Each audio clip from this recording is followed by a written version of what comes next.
everybody, my name is Mr. Francy and welcome back to Mr. Francy Reads. Okay, so today I am going to be talking to you about why I exclusively listen to audiobooks. Now, this is not to say that I'm not open to physically reading books, but for a considerable while now, I have been exclusively listening to audiobooks. Now, this does not mean that I don't own physical copies of books. I do, and I'll go into that a little later on in the video, but for the longest time, I have been listening exclusively to audiobooks, and it has worked really well. It has done wonders for me. So, I'm going to break this video up into a couple of different sections. The first section will be my journey into audiobooks. What got me onto audiobooks? Did I even know audiobooks were a thing? Then in the second section, I'm going to talk about why audiobooks why audiobooks work for me. And then in the third section, I'm going to talk about why I still, despite the fact that I exclusively listen to audiobooks, why I still buy physical books, even though I don't physically read those books. So let's begin. All right. So my journey into audiobooks first began in, I think it was very late February. I want to say the start of March because it was very late February, but we'll be technical here and say very late February of 2020. I had started my BookTube channel a month before and, I need to jump back. Sorry. But I need to be fair. My journey into audiobooks actually first began when I was a child going to high school. My sister was suffering from some learning disabilities and was encouraged by many, my mother was encouraged by many to purchase her these classic collection Ladybug audio cassette tapes. Yes, because Mr. Francy is a very old man. And back then, audio cassette tapes were a thing. And if you don't know what they are, look them up because they were something back in the day. Thank goodness for shows like 13 Reasons Why that has audio cassette tapes so that people who don't know what they are, who have watched the show, can go, oh, what is that? But anyway, and learn what it is. But yeah, so my sister would have these classics collections by Ladybug audio cassette tapes, which would be very shortened versions of classics. So to name some of them, she would have Treasure Island, The Secret Garden, the Three Kids in the Train, which I do not remember what that book is called right now. But anyway, I'm trying to think what else there was. The Wind in the Willows was one of them. And there are a couple of others. And where your standard audiobook that is an unedited edition of the audiobook might go for hours, these ones were summarized into like 30 minutes. And so what happened was my sister started listening to them to help her with her learning disability, and I loved that she was. I even started narrating some really, really, really amateur audio versions of books like Harry Potter for her when she was younger because she loved them but struggled to read them. And I guess this was my first experience of dipping my toe into audiobooks because not only was I narrating Harry Potter for her through an audio version, but I also would borrow those cassette tapes from her and listen to them while I was falling asleep. And I really, really enjoyed them, even though they weren't meant for me. They weren't purchased for me. But that aside, that was really my only experience with audiobooks. And then in fast forwarding to January of 2020, I discovered that BookTube was a thing, started my channel, and physically read. In January, I read 2 books in 2020 because I started late in January, and I physically read both of those books. Then in February, I physically read all of my books except for the last one, which was a book I've reread many times, Mistborn: The Final Empire by Brandon Sanderson. I couldn't wait to begin this book. I started chapter 1, and this is going to sound so weird given all the experiences I've had since this time, but my first thought while reading chapter 1 was, oh my gosh, I'm struggling with the writing style. I know, right? Brandon Sanderson writes with a really simplistic writing style, but at the time, with the experiences I'd had with books, I struggled with his writing. So I'd heard that if you struggle with a writing style, that you can pick up the audio version and either physically read along while listening to the audiobook or just listen to the audiobook. So I decided to pick up the audiobook version, and I just so happened to come across Graphic Audio's audio edition, which comes with music and sound effects and a whole cast of people narrating the voices. I've only seen scars like those on one other person, and he was dead. His body was returned to Lord Tresting as proof that his punishment had been carried out. He'd been caught speaking of rebellion.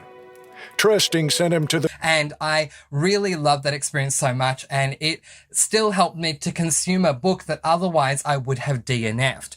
And then what happened was I had loved listening to that book so much that I decided, what the heck, let me join Audible and see how things go. Now, there was a bit of a struggle for me because for the longest time, Audible didn't want to take my info. They didn't accept my card details. I don't know why.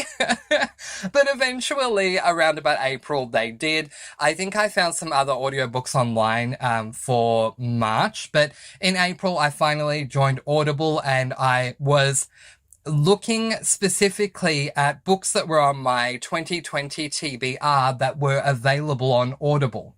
And then I started my audio journey there. By the time I got into May, I was exclusively listening to audiobooks. And this is May of 2020, and this has not changed for me. There has only been one exception to this rule. Actually, there were two. I thought for a moment there was one, but there were two, which was, oh gosh, I just thought of it a moment ago. The Gilded Ones by Namina Fauna and the LGBTIQ plus version of Grease that I'm trying to remember what the heck it's called. Give me a moment. Only Mostly Devastated by Sophie Gonzalez. I did not like either of those books. I believe I gave The Gilded Ones 3 stars and Only Mostly Devastated, I think, a 2. And I had a running joke on my channel at the time saying that Only Mostly Devastated left me, that's right, only mostly devastated. But, so yeah, it should have got 5 stars based on that. You know, it wasn't false advertising. But yeah, I don't, the reasons for the low rating the reasons for the low rating for Only Mostly Devastated had nothing to do with the fact that I physically read it. The reason for the low rating for The Gilded Ones partially was to do with the physical book, because there were a lot of issues that I had with the physical actual writing in the book, reading that, because it seemed quite unedited, even though it was not an ARC advanced reader copy. But anyway, so I physically read both of those because of how interested I was in both of them, and I couldn't find them on audiobook. I need to make the point here, had I found them on audiobook, I would have listened to them on audiobook. Anyway, by this point, so I don't remember when I read either The Gilded Ones or Only Mostly Devastated. I have to go into Goodreads and look at that, and we don't have time for that at the moment. But by the time I got to June or July of 2020, I was so used to listening to audiobooks, and I started crocheting alongside listening to my audiobooks because I couldn't just sit there and do nothing and listen to an audiobook, because that didn't work for me. And I realized very early on in my audiobook listening experience that I was able to crochet while listening to an audiobook because I have crocheted so much in my life that I am on autopilot when I crochet. It does not take a lot of concentration from me. Probably at most on a bad day, crocheting for me takes 5% concentration. So I'm still at the worst having 95% of my focus on that audiobook, which is more than enough for me to consume the book itself. So Anyway, I was just doing that. And then, yeah, I found myself struggling when I needed to physically read the Gilded Ones and struggling when I needed to read Only Mostly Devastated. Not because there was a complicated writing style that was chosen by Sophie Gonzalez or Namina Fauna, but because I was struggling to physically sit there and consume reading a book myself because of how used to an audiobook I was. So anyway, so we've already started this, but let's just put it up as an official heading. I'm now into section 2, why audiobooks work for me. One of the reasons why audiobooks work for me is because it takes away that barrier for me. I'm not sitting there holding a physical book, trying to physically read it. I'm having someone read the book to me, which is a lot easier for me. Now, I need to make this point, but I need to put a disclaimer here so no one takes what I'm saying out of context. What I'm about to say, I'm just referring to myself. It is not a comment on anyone else at all. Having said that, okay, my comment is this. This is not to say that I can't physically read. I can. I had been physically reading up until the end of February of 2020, with the exception of those classics collections books. I used to read all the time, and whenever I read, I was always physically reading a book. So it's not to say that I can't sit there and physically consume a book. I have absolutely no obstacles that stand in front of me from picking up a book, sitting down and reading it, other than one big one, which for me is if I'm going to sit there and physically read a book, I need absolute silence. This is something that has been the case for me for as long as I can remember.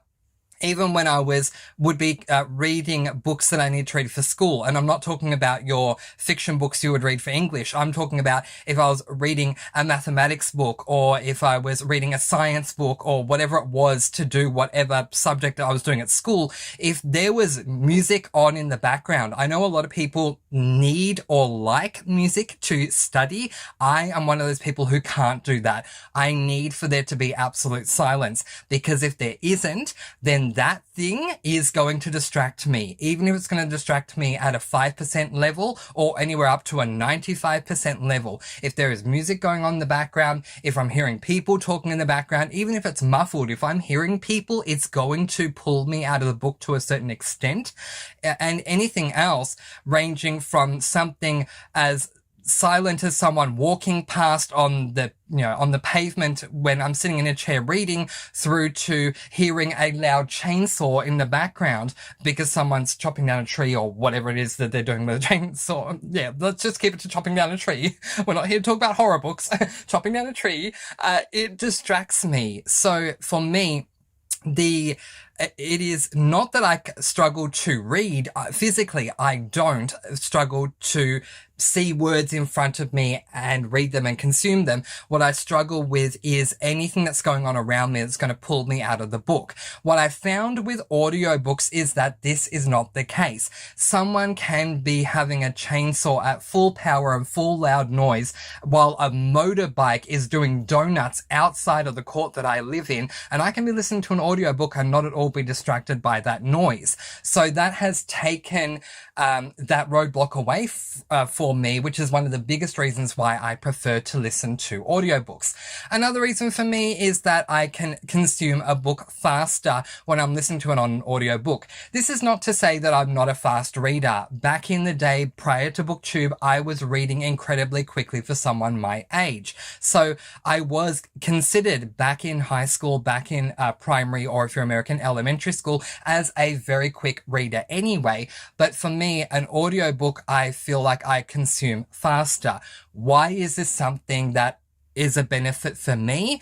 Because with a lot of people out there, reading books quickly is not a good thing for the sake of memory retention. I stand alone here, or in the minority. Reading books slowly for me provide a barrier with my memory retention. So I'm the opposite to the majority of people out there. I need to consume your standard 300-page book in a day or two, 3 the absolute most, to be able to retain what I've read in that book. If it takes me a week to read a 300-page book and I have not left notes for myself, which this is my own problem, but I usually don't leave notes for myself, I can get very lost. And by the time I get to the end of the book, if it is a mystery or a cozy or something like that, I can think, oh my gosh, who are you? I don't remember you because the one time you came up in the book in chapter 2 was a week ago and I've forgotten about you already. So for me to fully, wholly and completely consume a book and retain it, I need to do it in a short amount of time. Now, if it's a long book, such as a 500-page plus page tome, or something even bigger like your Stormlight Archives, which are 1,000 pages long, of course I am a lot more forgiving. With Stormlight Archives, I would document my reading. I remember reading The Way of Kings, which is 1,000 pages long, and doing an exclusive spoiler reading vlog for that one, which not only was great for me to give to you guys back in the day, but was also great for me because I was able to go back through those videos when at the time I was editing my own videos. I'm not anymore, for those who don't know. I hire it out and I really appreciate that I've been able to do that. It allowed me to go back and remember all those little things that I might have forgotten because it's a 1,000-page book, but more importantly, because it had taken me as long as it had taken me to get through the book. So here comes my struggle.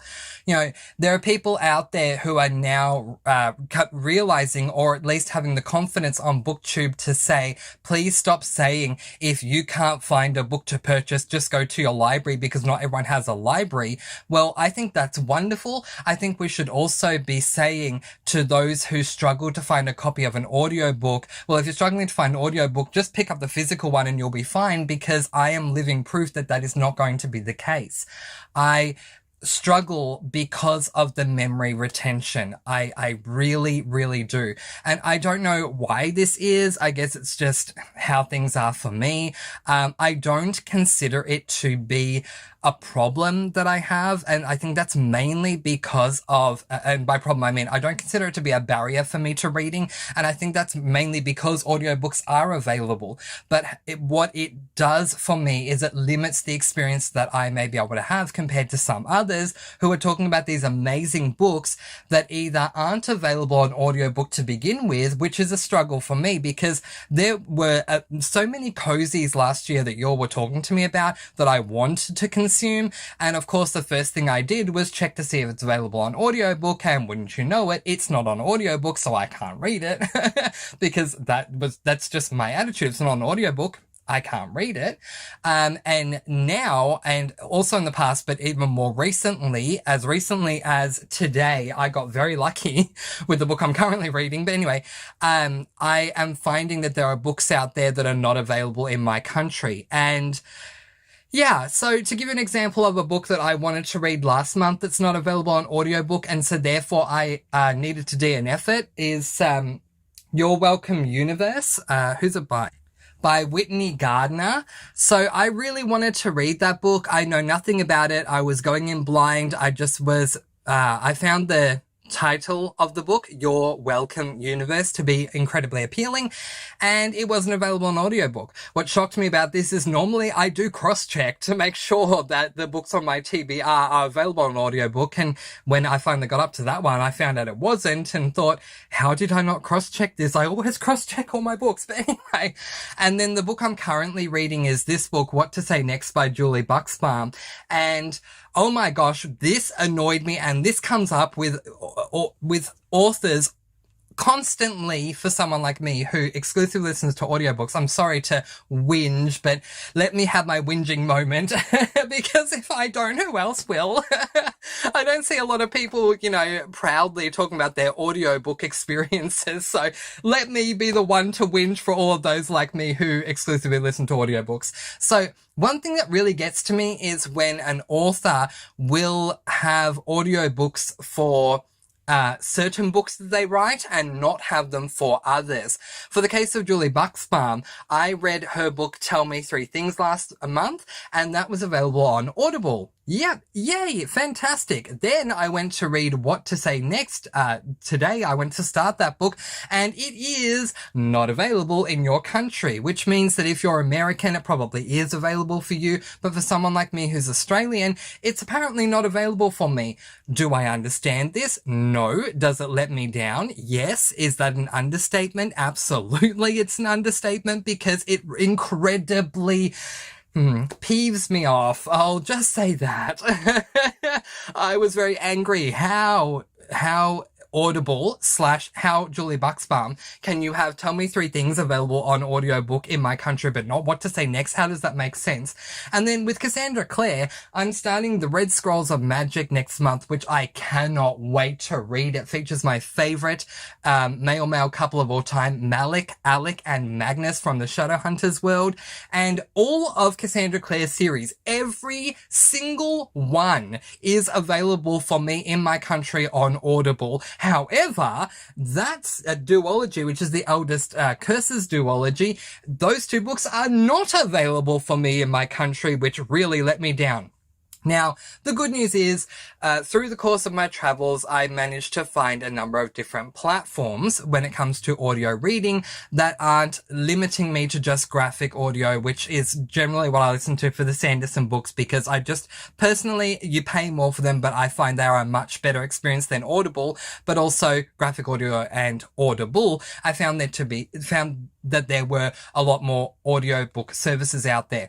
There was a brief stint of time where I had access to Hoopla USA. I really appreciated that. I don't have that access anymore, but I really, really, really did appreciate when I had that access at the time. I have come across Scribd, which I absolutely love Scribd, and for some reason I've never had a limitation placed upon me, where I know a lot of y'all in America have limitations with Scribd. I don't.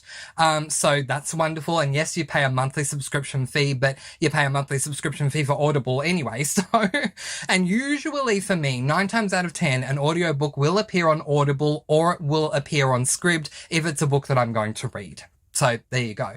But then with this book, What to Say Next, it was not available.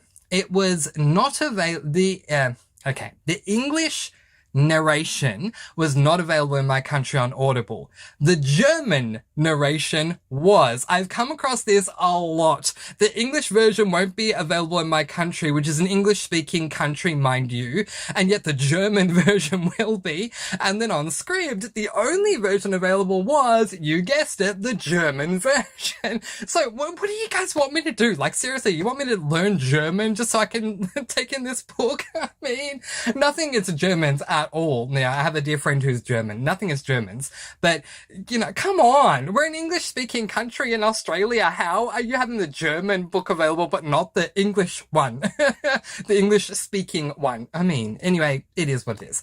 So, okay.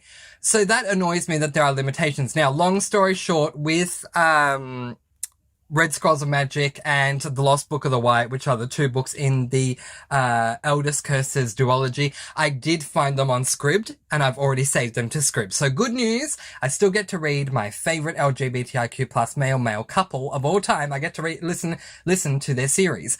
But yeah, if I find that a book is not available on audiobook, my immediate reaction is going to be, oh, okay, I guess I can't read that one. And yes, I do suffer a little bit of disappointment with that, where I go, oh, well, that sucks. Why does everyone else get to consume it and I don't? Because an audiobook was not created. Now, I can go into a long, like, we'll be here for 3 hours long discussion on why I feel it should be absolutely mandatory that every single physical book that is released is turned into an audiobook. And I'm not saying it for selfish reasons at all.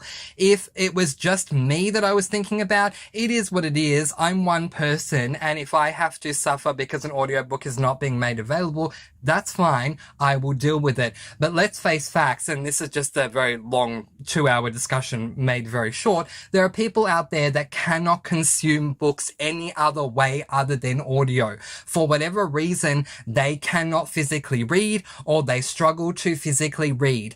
And so if you, the author, do not have an audiobook version of your book out there, then that person, those individuals will not be able to consume your book, which is not fair on them. But also, since authors do make money and part of selling books is a business, I don't understand why you wouldn't want to go into the audiobook market anyway, where you would make more money anyway. So on both ends, I don't understand when there is any book out there that is not available as an audiobook unless it is indie published. If it is independently published, I understand, because it is all on you, the author, to have the money to do what it is you need to do. But if it is published by a big publishing house company, why it's not available on audiobook is beyond me. I don't get that. It's different if it's not available region to region, but if no audiobook was ever made in the first place, explain that to me. And then very quickly, I'll say this too. Why are there series out there?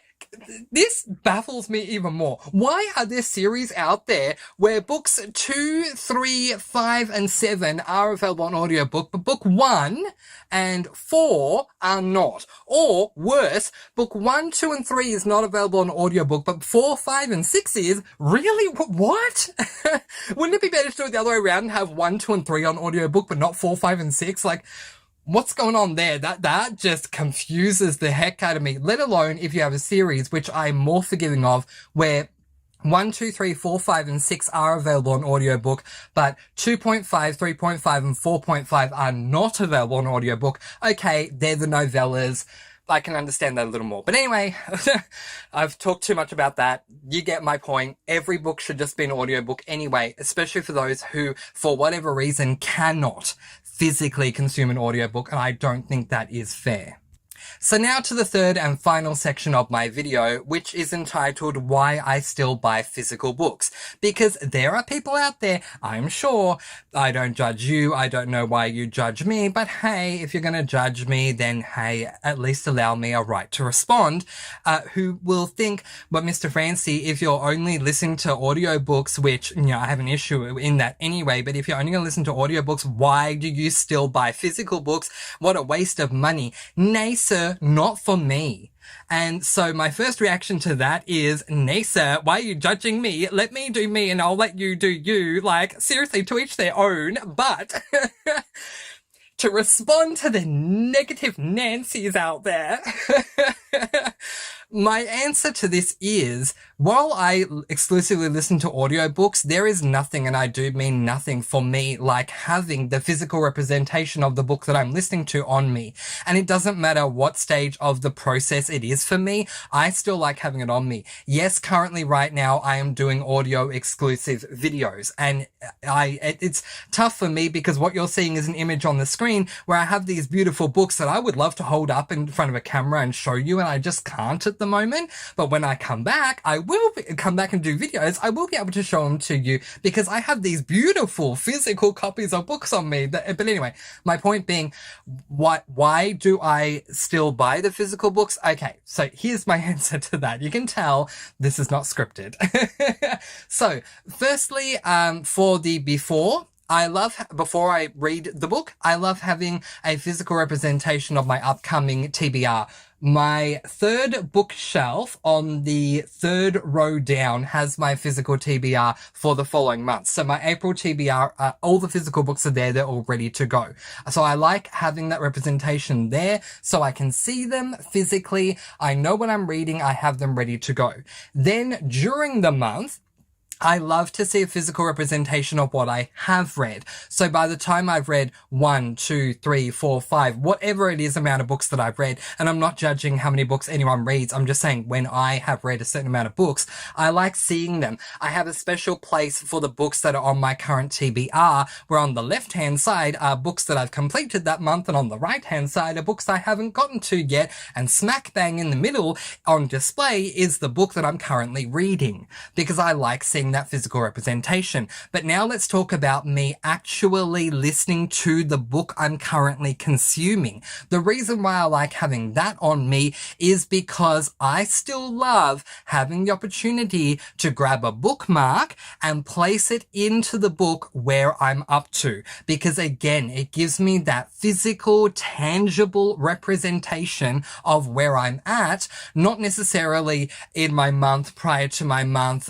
with the amount of books I've read so far, but specifically with that book, where I'm at in that book, physically represented. Now, post reading the books, why do I have physical books? I mean, because, you might as well say to me, well, Mr. Francy, if that's how you feel, and we have basically, I think, a month to borrow books here at our libraries. I know it's not as generous everywhere around the world, but we do. So, Mr. Francy, why not just borrow them from your library and return them at the end of the month? Why not just do that? It would save you a lot of money. Yes, you're absolutely right. But the thing is, I like having them on my bookshelves because to me, they are a memory. Each physical book has a memory for me. And every time I look at my bookshelves and see any particular book or set of books, it invokes that memory or that feeling for me that I've associated with it. Every time I pick up a physical book from my bookshelf, it has that emotional feeling that I have connected to it, or some memories that I have attached to that book connected for me. And so, there are people out there who are going to judge, and you can judge if you want, but that's my answer. I exclusively listen to audiobooks, and I've explained why, but I still contain physical book. I still have the physical books, and that is why. I just very quickly want to say as well, I don't have a ton of money. I don't, but 80 to 90% of the money that I have goes to my books. Well, sorry, no, that sounds wrong, because then it's like, hang on, Miss Francy, don't you have bills? Once I've paid all of my bills, and with my remaining money, 80 to 90% of my finances goes towards my reading. And then the other 10% goes to whatever else that I want to use that money for.